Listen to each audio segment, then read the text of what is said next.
dipersembahkan oleh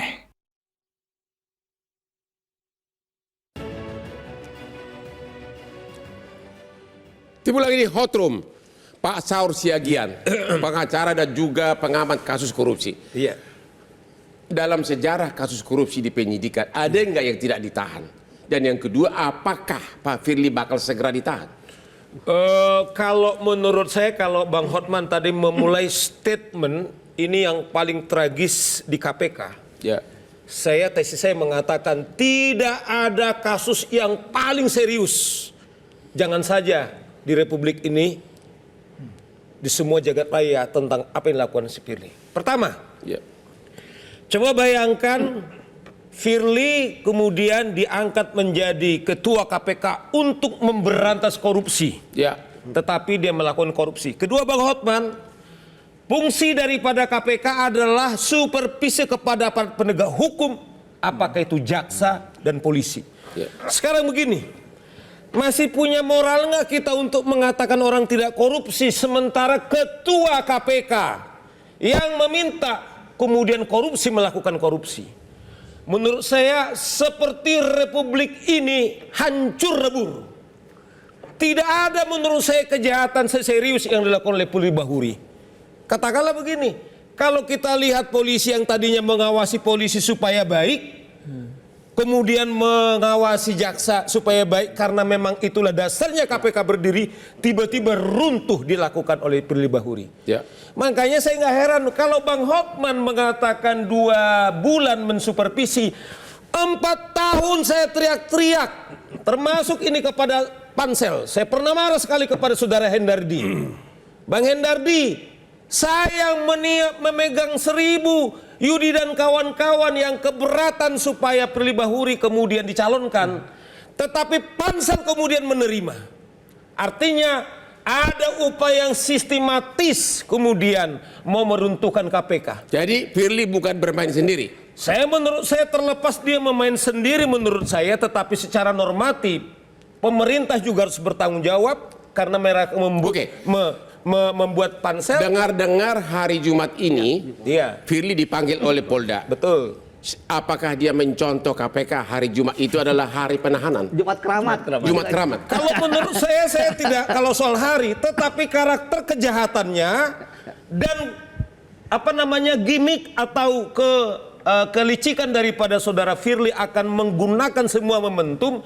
Kalau penyidik tidak menahan, ini konyol kepada penyidik. Ya. Kenapa? Akan digunakan bermanuver kembali sehingga menyulitkan penyidik. Nah, menurut saya supaya juga penyidik Polda Metro berwibawa, sebagaimana KPK tanpa memeriksa saudara Syahrul Yassin Limpo segera menangkap supaya publik juga menangkap adil, mestinya Firly harus segera ditahan. Kata Firly, ini serangan balik para koruptor.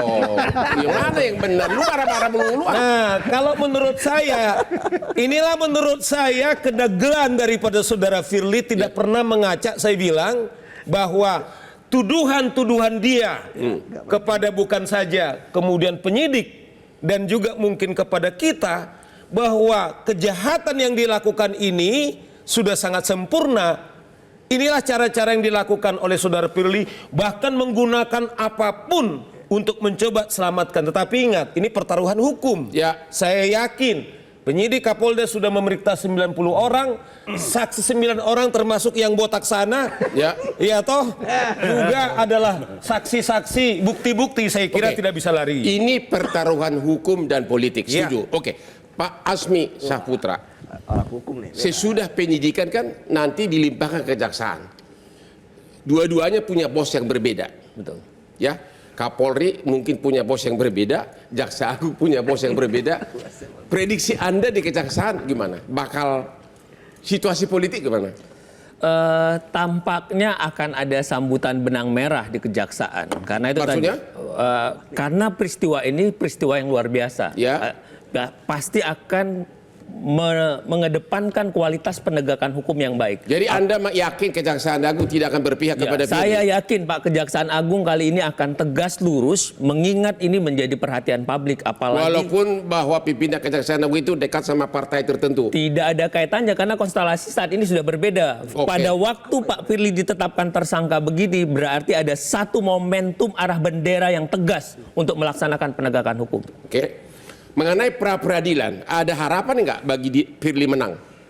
Saya sih melihat seperti yang tadi, walaupun ini adalah hak hukum pasal 77 Kitab Undang Hukum Acara Pidana dan perluasan putusan MK 21 2014 yang memungkinkan ruang untuk itu gitu. Tapi Penetapan tersangka kurang bukti. Ya, tapi kalau kita lihat betapa kokohnya bukti yang dimiliki oleh Polda Metro Jaya yang tidak terbantahkan. Oke. Jadi tidak sulit bagi hakim gitu loh. Karena peristiwa ini ada dan buktinya sangat kokoh. Ini yang akan sulit. Terima kasih Pak Yusuf Sahide.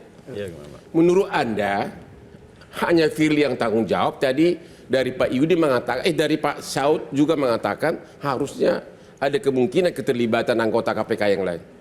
Ya, kalau kita melihat bahwa kolektif kolegial ya seperti itu. Ya. Kan tidak mungkin. Kolektif kolegial. Kalau Jadi menurut bicara- Anda kan walaupun bicara secara kolektif pidana minimum kolegial. bertanggung jawab mundur gitu? Ya, kalau bicara kolektif kolegial ya kalau untuk bahwa KPK itu akan berjalan seperti yang kita inginkan bersama, ya untuk sementara bukan hanya Pak Firly yang sekarang sudah dinonaktifkan, ya mungkin dari yang lain-lain juga. Makanya kalau bilang Pak Saud tadi kita diskusi sebelumnya ya harus dipercepat memang proses ini, jangan sampai menunggu sampai 2024. Tapi sampai hari ini nggak ada pimpinan KPK yang minta maaf. Iya. Gimana itu? Ada itulah Pak itu. Gubron. Pak Gubron ada Bang. Oh Pak Gubron ada. Gubron aja. Yang lain nggak? Pak Gubron ada Bang. Ya siap. Pak Gubron ya? Malu, malah dibilang tidak malu. Ya Ada tidak bilang malu. Gimana itu? Ya itulah tradisi belum masuk dalam tradisi pejabat hari ini di Indonesia, bukan hanya di pimpinan KPK, di mana-mana pun ya sudah bersalah pun masih belum tidak berani mengatakan bahwa mereka bersalah. Itulah memang belum menjadi tradisi seperti yang kita Bahkan kenal salah sebagai satu negara Jepang. pimpinan KPK seolah-olah jadi jubir dari Firly, benar nggak? Ya, ada respon itu tuh Bang, ada respon sejak Gimana? awal. Benar itu Bang. Mungkin yang dibilang Babang, mungkin menurut kami dari KPK, mungkin Pak Ales Marwata misalnya, ya mungkin karena dia sangat ngerti betul cara kerja Pak Firly ya mungkin dianggap sudah on the track misalnya. Ya jadi sah-sah saja mungkin dia pasang badan untuk Pak Firly gitu. Kelihatan seperti pasang badan, tapi saya kira Menurut Anda itu salah atau tidak? Salah persepsi atau berpihak? sah saja Bang. Sah Sah saja saja. Bang. Karena kan mereka pada posisi yang sama sebagai pimpinan KPK pada saat itu.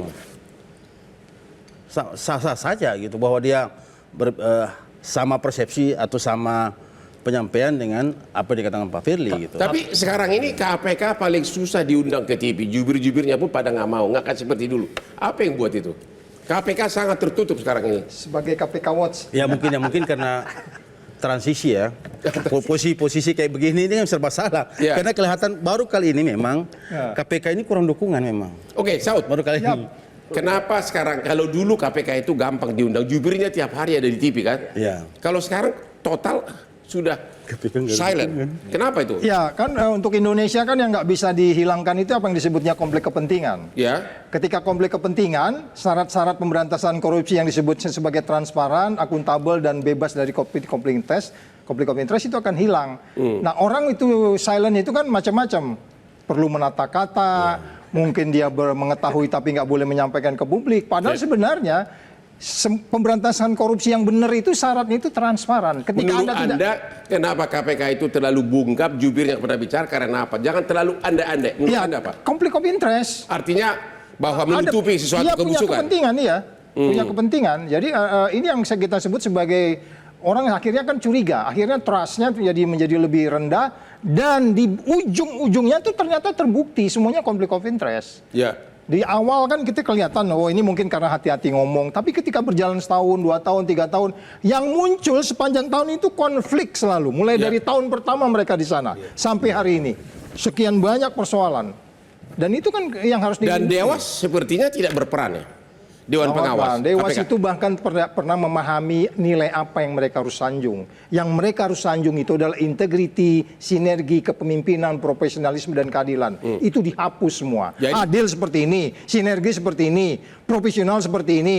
Jadi Mereka kali apa? ini Dewan Pengawas KPK tidak berfungsi atau apa? Selama ini memang bakal mau cuma makan gaji yang sebenarnya nggak bisa dipertanggungjawabkan. Digaji mahal loh, dia digaji negara itu. Oke. Segala sesuatu cuma lewat begitu aja. Itu kenapa itu? Apa mereka memihak? Lagi-lagi konflik of interest. Kenapa Punya konflik? Mereka kepentingan. bukan pelaku, kenapa konflik of Oh interest? iya, konflik of interestnya kan mereka juga punya potensi untuk diremut dari luar.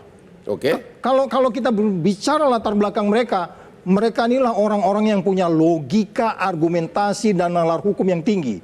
Benar. Makanya dia ditaruh di situ. Ya. Mungkin Bang Hormat juga kalah kalau debat sama mereka. Enggak siapa bilang. Oh ya, Kan udah minum kopi. Minum kopi.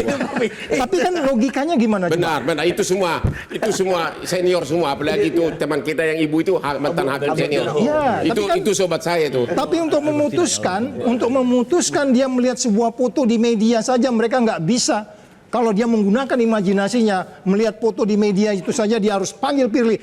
Benar nggak ini foto ini? Nggak berani. Nggak berani. Sampai hari ini kita belum. Kenapa itu nggak berani? Lagi-lagi yang tadi kan. Konflik kepentingan lagi. Konflik kepentingan. Memang itulah salah satu penghalang penegakan hukum. Konflik of interest. Ketemu lagi di hot room.